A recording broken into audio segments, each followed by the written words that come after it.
Merci de nous rejoindre pour décryptage sur Niveau d'Info. Il s'agit d'un retour remarqué du président américain Donald Trump 6 ans après son dernier discours à la tribune des Nations Unies. Mardi, Donald Trump a vivement critiqué l'organisation lors de son allocution annuelle devant l'Assemblée générale, accusant de ne pas soutenir sa politique étrangère et de gaspiller des ressources sur les questions migratoires. Beaucoup d'autres sujets ont été pris en compte par celui-là même qui rêve d'un prix Nobel de la paix.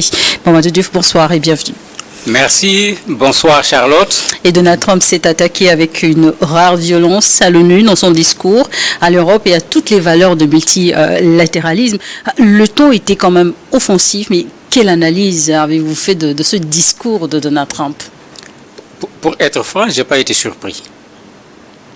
Qu'on se rappelle comment il avait qualifié les pays africains lors de son premier mandat.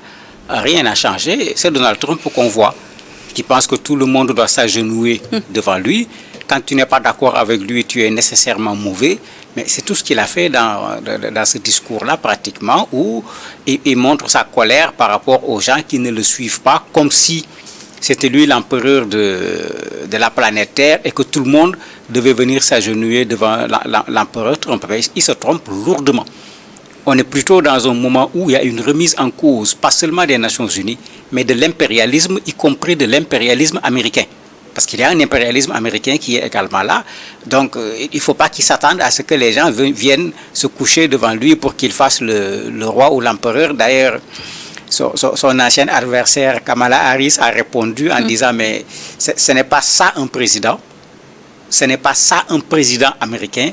Ce n'est pas son rôle de s'attaquer aux gens, ce n'est pas son rôle de ridiculiser les gens. » Elle est revenue sur le fait qu'elle avait accueilli un certain nombre de présidents d'une façon très particulière au niveau de la Maison-Blanche pour dire que voilà une qui était candidate, voilà une qui a failli être président des États-Unis mais qui ne se retrouve pas du tout dans ce discours du président Trump.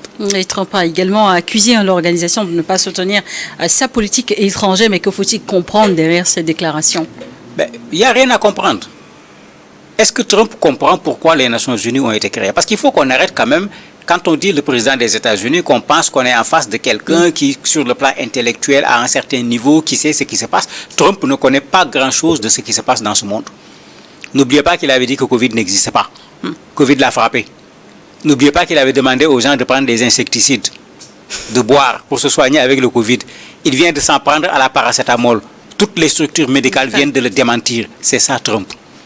C'est un monsieur, parfois on se demande s'il ne sort pas de son état normal. Rappelez-vous que pendant son premier mandat, certains avaient exigé qu'on l'amène chez les médecins pour qu'il y ait une visite psychologique pour se demander est-ce que le monsieur n'a pas un certain nombre de problèmes qui fait que parfois c'est comme s'il perd les pédales quand il se prononce sur certaines questions. Donc il faut qu'on arrête de voir le président des États-Unis qui est effectivement le président d'un très grand pays, mais il faut voir un Trump, quelqu'un dont la connaissance du monde est particulièrement limitée, et quelqu'un qui est un entrepreneur qui arrive à la tête d'un pays, qui veut se comporter comme un chef d'entreprise, qui a des employés, qui donne des ordres, personne ne doit discuter, qui sanctionne, personne ne doit discuter, qui peut prendre une entreprise avalée parce que son entreprise est très grande. Mais quand vous regardez Trump, c'est rien que du cela. Plus maintenant, beaucoup de contradictions dans ce qu'il dit également, énormément de contradictions. Justement, dénonciation sur dénonciation, il a également dénoncé le gaspillage de ressources sur, par exemple, la migration. Vous y voyez également une incohérence? Mais c'est totalement incohérent. Ses parents, à lui, viennent d'où? Avant qu'il ne sache s'occuper des parents des autres. Dans l'immigration, vous avez deux choses. Vous avez des gens qui se déplacent de façon légale. Quand on parle de migration, il faut être clair dans ce qu'on dit. Il y a des gens également qui se déplacent d'une façon clandestine, d'une façon qui n'est pas légale. Mais personne n'a jamais soutenu cette migration qui n'est pas légale. Mais même quand une migration n'est pas légale, quand vous avez attrapé quelqu'un dont les papiers ne sont pas en règle, mais dans tous les pays du monde, il y a une procédure, il y a des règles en relation avec le pays d'origine ou le pays par lequel il est venu pour que cette personne puisse retourner chez elle si vous n'en voulez pas dans votre pays. Mais cette façon de traiter ces gens-là pratiquement comme des animaux, cette façon de vouloir en faire les problèmes des États-Unis, pas seulement des États-Unis, il en fait même le problème au niveau de l'Europe en disant que c'est la migration, et regardez le mélange, et la politique verte qui affaiblissent les nations occidentales. Il a fait quelle étude pour dire que la migration et la politique verte affaiblit les nations occidentales? Mais ça ne repose sur rien du tout, sauf sur l'imagination particulièrement fertile du président américain. Mais c'est peut-être aussi une invitation à ces États emboîtés, c'est pas notamment alors qu'il s'est retiré, par exemple, ou l'a retiré les États-Unis de la COP25, ou sur la politique migratoire, on a vu justement cette politique étrangère vis-à-vis des étrangers sur le sol américain. Mais on l'a entendu quand il est allé faire sa visite au Royaume-Uni. Qu'est-ce qu'il a dit? Utiliser l'armée pour chasser ces gens. C'est-à-dire, comme il dit, pourquoi vous ne défendez pas ce que je fais? Donc, il faut que le Royaume-Uni également, comme lui, il a sorti l'armée pour s'occuper des migrants, il faut que le Royaume-Uni également sorte l'armée, que la France fasse la même chose, que l'Allemagne fasse la même chose. Mais attendez, ce ne sont pas des Trump. Et justement, des observateurs estiment que Trump cherche à affaiblir le multilatéralisme. Partagez-vous cet avis? Mais c'est extrêmement clair. Il ne s'agit pas de partager. Regardez ce que Trump fait. Il a un jeu qui est très simple. Pour ceux qui connaissent le monde des entreprises, où on se dévore les uns les autres, c'est ce que Trump est en train de faire.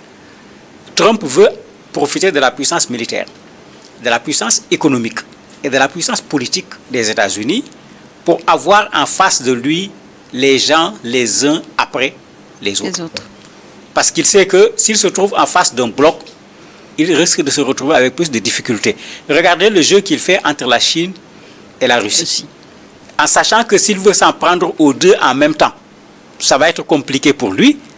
Il a essayé de jouer actuellement sur la Russie pour pouvoir neutraliser dans une certaine mesure la Chine.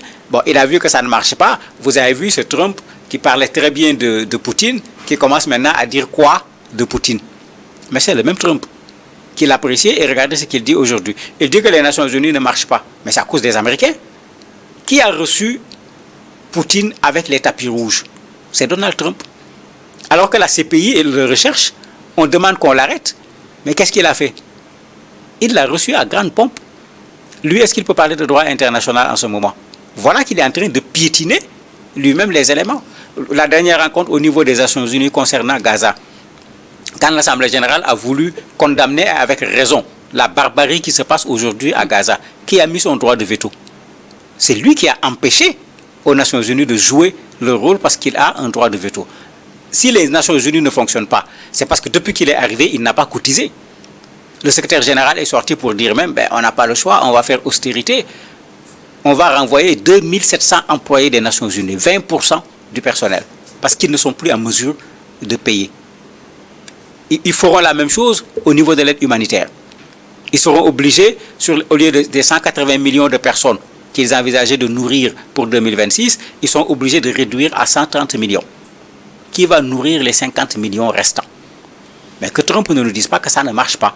Mais ça ne peut pas marcher tant que ceux qui ont les droits de veto sont ceux-là qui mettent les bâtons dans les roues quand on veut que les choses marchent. Et on a pu voir un Donald Trump qui a cherché peut-être aussi à redéfinir le rôle des États-Unis sur la scène internationale, mais critique sur critique, est-ce que les Nations Unies peut-elles ignorer ce type de déclaration, ou est-ce que cela peut quelque part influencer son mode de fonctionnement? Mais il faut que les Nations Unies prennent leurs responsabilités pour ignorer les déclarations de Trump. Maintenant, le problème, c'est que les États-Unis sont le premier contributeur au niveau des Nations Unies. Les Chinois sont les deuxièmes. Maintenant, les Chinois cotisent à compte-gouttes. Trump n'a rien donné jusqu'à présent, ce qui a mis les Nations Unies dans des difficultés. Ça fait que quand les Nations Unies parlent, les Nations Unies officielles, c'est-à-dire les administratifs, évitent de l'avoir en face parce que l'absence de la contribution des États-Unis pose problème. Mais en ce moment, quand on veut une organisation des Nations Unies qui soit une organisation crédible, il faut qu'on accepte également de revoir le mode de contribution pour que ceux qui veulent que le multilatéralisme puisse se faire acceptent de mettre la main dans la poche. Beaucoup de pays sont en retard de paiement par rapport à leur cotisation au niveau des Nations Unies, et les Américains ont toujours joué sur ça. Ils avaient fait la même chose avec l'UNESCO. Quand le professeur Amadou Mokhtar Mbow a proposé ce qu'on appelle les nommés, le nouvel ordre mondial de l'information, mais les États-Unis se sont retirés, ils ont poussé le Japon à se retirer parce que les Américains veulent un ordre mondial yankee, rien d'autre. Et le professeur Amadou Moktambo avait dit, niet, on n'a pas à aller prendre chez les autres, il faut un nouvel ordre mondial, parce que l'ordre mondial qui est là n'est pas juste, il n'est pas équitable. Mais on lui a voulu, et tout le monde a vu ce qui a été fait pour l'enlever de la tête de l'UNESCO. Trump a déploré également l'inaction des Nations Unies. Je cite, l'ONU est supposée arrêter les invasions. Pensons également à la Russie. On se demande finalement qui fait la loi au sein des Nations Unies. Mais c'est eux-mêmes qui font la loi, eux qui ont le droit de veto. Trump parle de quoi? C'est lui qui nous a vendus avant qu'il ne devienne président de la République. Et après qu'il soit devenu président de la République, il va régler le problème de l'Ukraine en un jour, 24 heures. Je crois que ça fait beaucoup d'heures maintenant. Il n'a pas réglé. Combien de fois il a menacé la Russie? Si vous n'acceptez pas, je vais vous donner des sanctions que vous n'avez jamais vues. Vous avez vu des sanctions? Moi, je n'en ai pas vu jusqu'à présent. C'est pourquoi j'aime pas qu'on traite les présidents des gens qui ne sont pas sérieux. Je ne veux pas dire que Trump n'est pas sérieux, mais moi, je ne peux pas prendre au sérieux le président Trump, aussi bien quand il parle que quand il agit. Mais il a semblé être sérieux quand il a dit, par exemple, que j'ai mis fin à cette guerre impossible à finir. On se demande aussi lesquelles, mais quand même, on a vu un Donald Trump qui a voulu vraiment intervenir sur le dossier ukrainien, congolais, dans la bande de Gaza. Mais vous avez utilisé un seul mot qui détruit tout ce que Trump a dit. Lesquels? Où sont les 7 guerres? En RDC, c'est des bombardements actuellement. La guerre a repris en bonne et due forme. Quel autre problème ils ont réglé? L'Ukraine, il avait dit qu'il va régler. Qu'ils ne nous disent pas qu'il a réglé l'accord. Parce qu'il faut se demander, est-ce que Trump n'est pas dans la confusion? L'accord qu'il a signé en RDC ne règle pas la guerre. C'est un accord pour pouvoir exploiter des ressources. C'est le même accord qu'il a signé également avec l'Ukraine. C'est après la guerre. Il n'a pas réglé.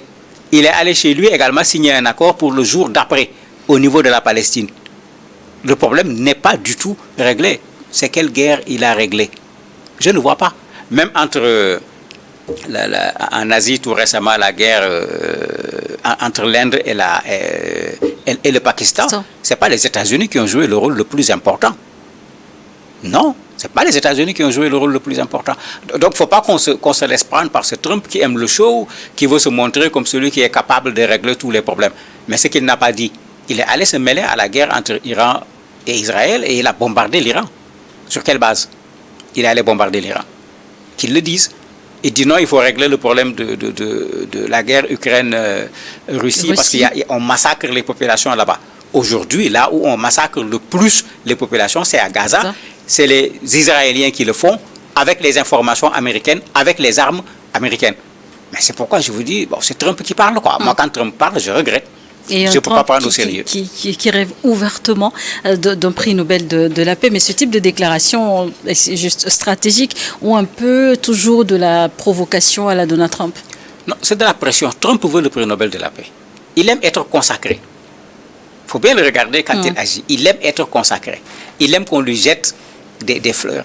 Mais qu'on lui donne le prix Nobel de la paix va être une chose extraordinaire pour lui.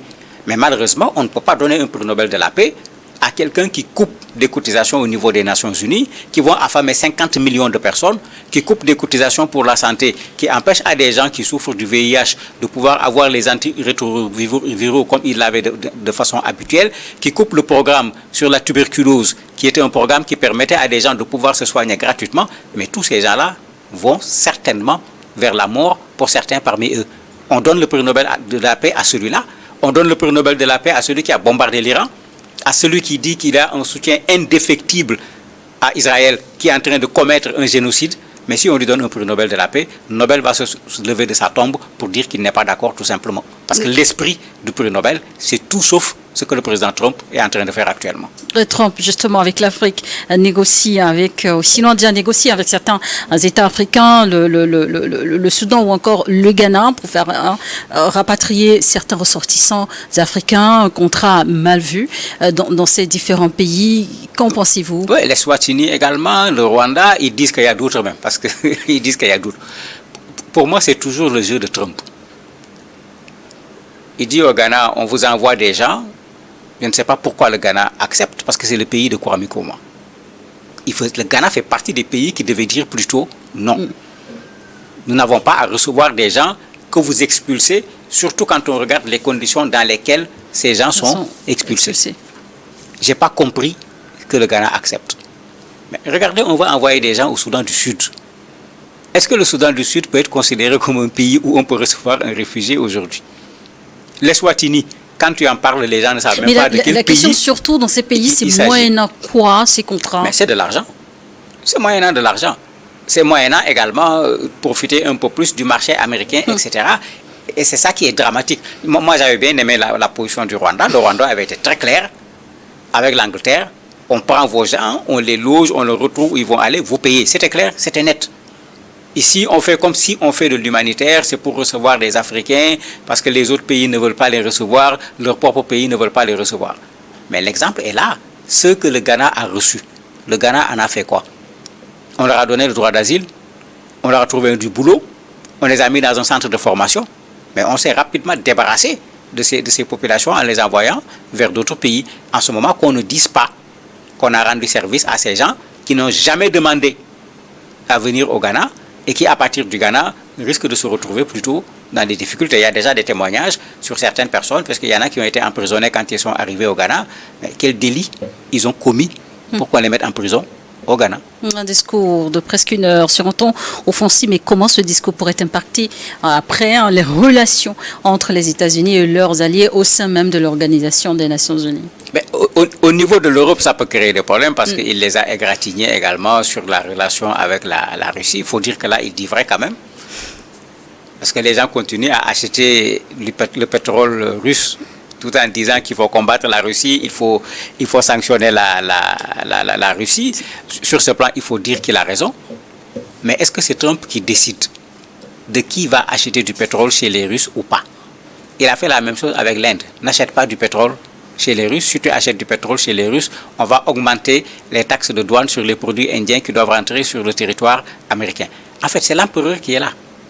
Tout simplement, c'est l'empereur qui est là, que tout le monde regarde là où je regarde, que personne n'ose regarder là où je n'ai pas regardé.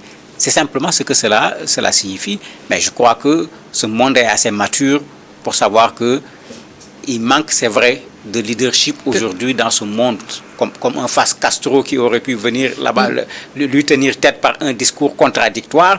Il manque un Mandela pour le faire, mais au moins quand même que les sociétés civiles, que les individus prennent leurs responsabilités pour ne pas accepter d'être emportés par ce trumpisme qui n'a rien de bon pour l'avenir de l'humanité. Et justement, du côté de New York, le marathon des discours des chefs d'État va se poursuivre encore encore pour quelques jours. Mais face à l'urgence actuelle, selon vous, l'urgence dans le monde sur différents plans, l'organisation, selon vous, est-elle à la hauteur des attentes aujourd'hui? L'organisation n'est pas à la hauteur des attentes aujourd'hui, puisque quand vous voyez un Trump qui vient au niveau des Nations Unies, qui dit aux Nations Unies de défendre les principes sur lesquels les Amériques sont fondées. Ou bien est-ce qu'il pense que parce que les Nations Unies sont à l'intérieur du territoire américain, que cela appartient aux Américains? Parce que moi, avec ce monsieur, je ne suis toujours pas sûr que lui-même, il sait de quoi il parle. L'immobilier, oui, je suis d'accord, mais quand on parle de géopolitique, quand on parle du monde, pour moi, ce monsieur, il faut faire attention. Quand il parle, je ne suis pas sûr même qu'il lui-même essaie de quoi.